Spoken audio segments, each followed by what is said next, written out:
Hello everybody. Today we're going to be talking about Euclid and his involvement in mathematics in ancient times. A biography of Euclid. Euclid was one of the most influential mathematicians that actually ever lived. He was one of the most famous and most successful mathematicians on Earth at his time, which was roughly 325 BC to 270 BC. He was enormously influential in mathematics for over 2,000 years, and the elements provided the spark that inspired many of the world's greatest mathematicians and scientists to embark on their remarkable intellectual journeys. He was also recognized as the father of geometry, as he revolutionized geometry by introducing the mathematical rigor and the axiomatic method that is still used today throughout society. Euclid was an author of a series known as The Elements. The Elements was a 13-book series that covered all of the important points for geometry within mathematics. This further includes the number theory, irrational numbers, plane geometry, and solid geometry. Within these novels, he wrote the ideas within geometry and mathematics and became one of the most knowledgeable mathematicians in the entire world. These novels were considered the most influential textbooks of all time. He created Euclidean geometry. And what is that? Euclidean geometry is considered the axiomatic system, whereas all theories are derived from a small number of simple axioms. Geometry further details the ideas in lines, angles, points, squares, triangles, and hundreds of other shapes. Euclidean geometry is also known as plane geometry.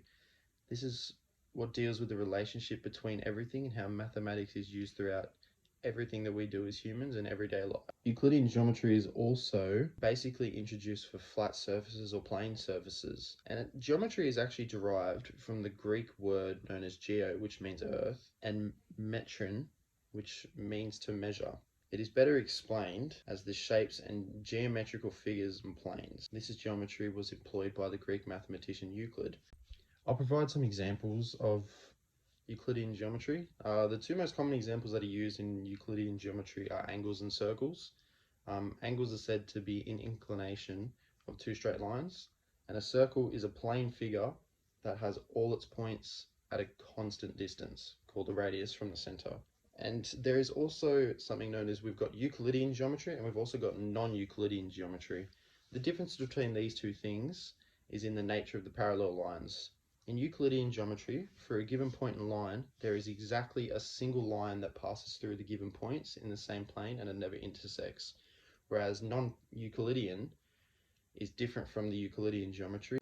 It is spherical geometry, and an example of non-Euclidean geometry would be because lines are not straight within the plane. Euclid also created something known as the postulates. So let's just assume that every 3 steps from a solid to a point has solid surface line points. In each step, 1 dimension is lost. A solid has 3 dimensions, the surface has 2, and the line has 1, and the point is dimensionless. A point is anything that has no part of a breadthless length in a line and at the end of the line's point. A surface is something that has a length and a breadth only. So there are 5 of these postulates that Euclid had created. We'll go into the first one. The first one is a straight line can be drawn from one point to another point. This means that any 2 points can be connected by using a straight line. But Euclid never said anything about only one line passing through the points. To connect these points, only one line is needed. If multiple points are needing to be connected, then you can use countless of different lines. The second postulate is a terminated line can be further produced indefinitely. This means that we can terminate a line or a line segment in any direction to form a line. And as seen in this picture below on the slideshow, we can see that the point A to B is being created and the lines afterwards have been terminated just to form that point. The third postulate is a circle can be drawn with any center and any radius. So any circle can be drawn from the end or start of a point of a circle, and the diameter of the circle will always be the length of the line segment. So to measure out the points A to B, you will be given a length, and you would usually use, to find the area, you would use pi r squared to find the sum. The fourth postulate is all right angles are equal to one another. So all right angles, which are 90 degrees, are always congruent to each other. This means that they are all equal sides with irrespective lengths. It's the fifth postulate.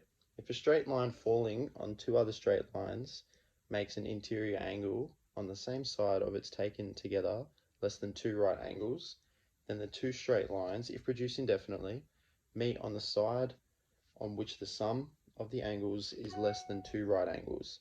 In the given diagram that's posted on the screen, the sum of angle 1 and angle 2 is less than 180 degrees.